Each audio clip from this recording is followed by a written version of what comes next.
between Valencia, Real Madrid, and Dynamo Kiev was the must-win game. You had to get to 3 points in the Champions League to keep yourself alive.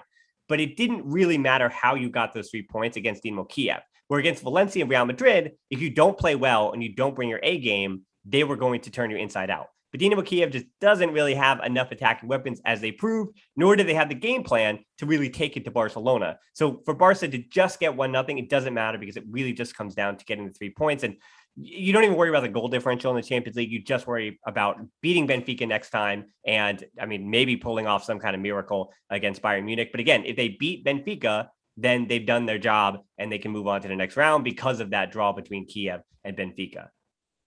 No, I completely agree. And I was saying that when I was live on YouTube during the game. At the end of the day, this, like you said, I agree with you. This game against Dynamo Kiev, I know Barcelona, we tend to like judge how we play 99% of the time. But this one, the way we still are in this group, the only thing that mattered were the 3 points. And I've read a lot of criticism for this game. And I think, honestly, I think it's unfounded. Obviously, we didn't play. This wasn't like the 2011 Barcelona and whatnot, but I didn't think we played as bad as a lot of people surprisingly were saying we did. The Barcelona fans, at the end of the day, I think we had, especially in the first half, even when, in my opinion, we were playing with 10 men, because I'm sorry, Luke is just, he doesn't have the quality to play for FC Barcelona. So I think we were playing with 10 men. We did enough to, I think 1-0 at halftime wasn't a deserved scoreline. I thought maybe we could have been up at least 2-0. Like Serginho Dest had 2 clear-cut chances. The first one, a header. I know that's not his specialty, but it was a clear-cut chance, in my opinion, and he didn't put it away. He then also had another one, which he just smashed at the Dynamo Kiev keeper, that if he would have been a little bit more calm, again, that would have been another goal. So, yeah, during the second half, I don't think we played well.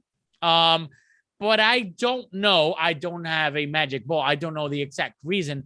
But I think we were I've got playing some with guesses. I do have some guesses for you, Rafa. We were playing with fire. I get it. 1-0. Dynamo Kiev could have scored. It happens at any given time on a corner or a counterattack.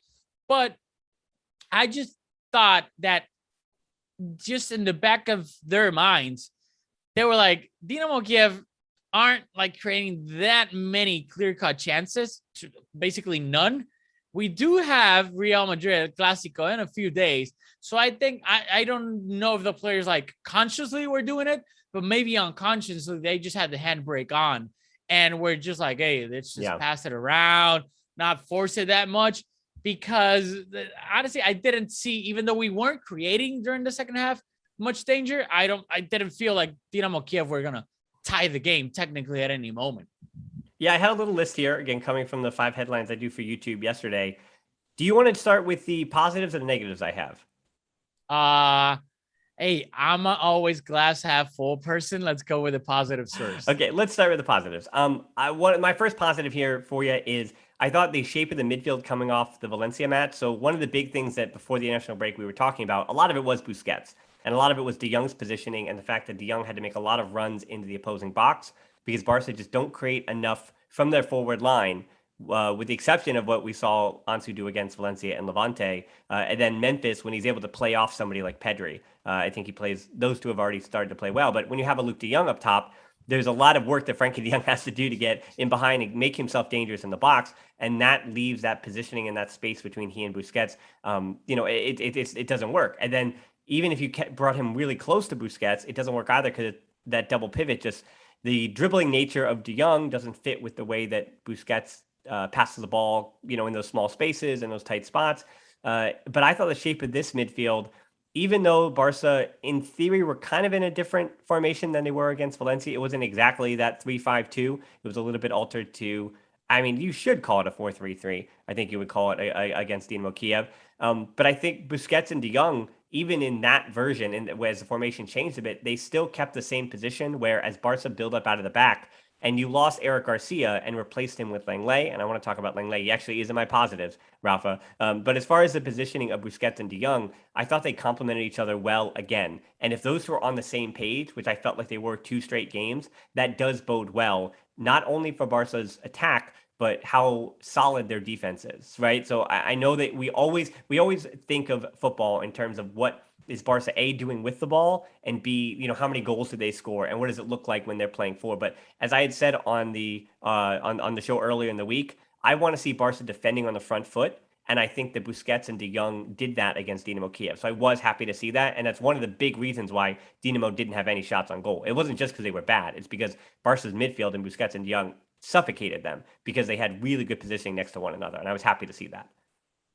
No, I agree with that, and then especially, I know Frenkie is a big topic of discussion in Barcelona's midfield because the ceiling is so high with him that a lot of times it's not that he doesn't play well, it's just that he doesn't play as well as we all think he should, which is a big difference. And then that mixture between him and Busquets is always a topic of discussion. Then at first we thought, oh, he's going to be Busquets' replacement down the future. Now I'm not so sure that's his perfect position. I think it's just still a work in progress. But another thing real quick about the midfield is that when I think this happened more during the Valencia game, but I just want to put it out there. When the opponent is pressing us real high up and Frenkie is able, let's say whether it's like Ter Stegen, he just jumps the defense and passes the ball to Frenkie. And when he's able to turn around, put the player that's pressing him behind him and dribble the ball down the pitch. He's so good at that because I don't think he gets enough recognition for this, but physically, he's a specimen. He's really tall, real fast, real strong. And when he just gets the ball and he's able to, maybe if there's someone real quick behind him, he's so big that he's able to shield the player that's running behind him and just keep dribbling.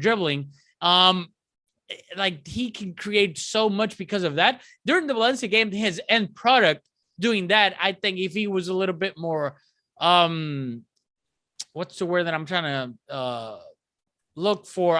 If he was a little bit more clinical in the last third, I think we could have scored 2 or 3 goals. But his end product, the last pass wasn't as crisp as it maybe should have been. But when Frenkie he has open court to just run like a horse. He just has room to maneuver. I think that's a big, big advantage for Barcelona. And I know obviously we'll talk about Clásico a little bit later, but just since you were talking about Barcelona's midfield, I just think that's such a big asset for Barcelona when they are able to exploit it.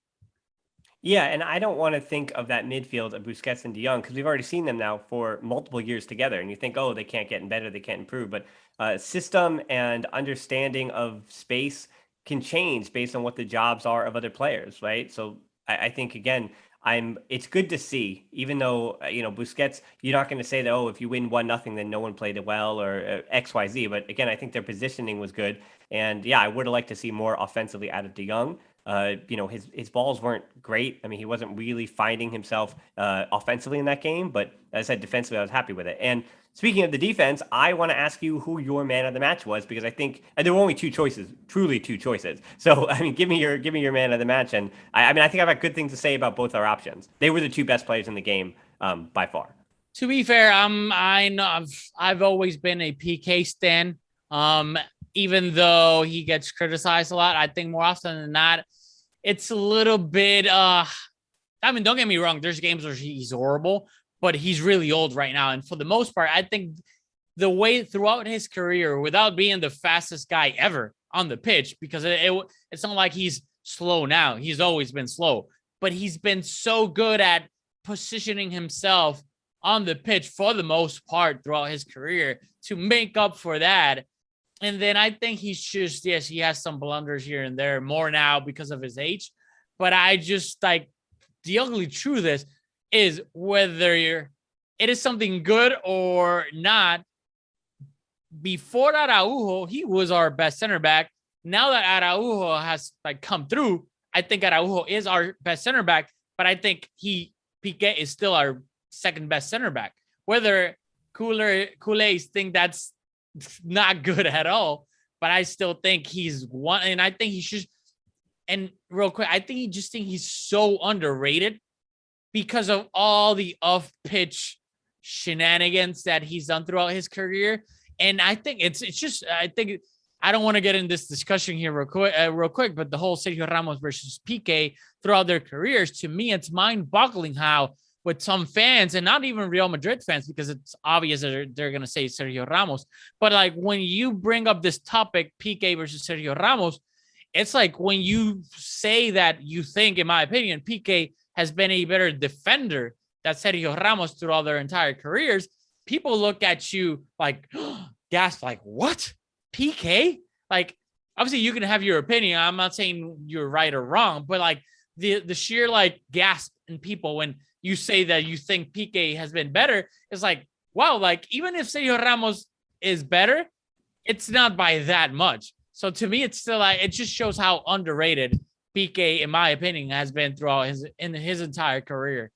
Yeah, I mean, I think him also retiring from the Spanish national team a little bit earlier in what he did, and also how outspoken he is, not against the Spanish national team, but for the Catalan, the existence of the Catalan national team, and everything that goes along with that. I think that he is a bit buried in that way in the Spanish press when comparing the two. I think it's pretty obvious. So yeah, Pique, I was going to say, I don't want to, stir the pot here on conspiracy theories, but I say both my man of the match candidates have certainly had the same kind of, let's say, work on their hair, on their scalp that maybe someday I'm very close to needing something like that, because Pique and Alba at one point, they were kind of losing it on the top and also losing it in their skill sets.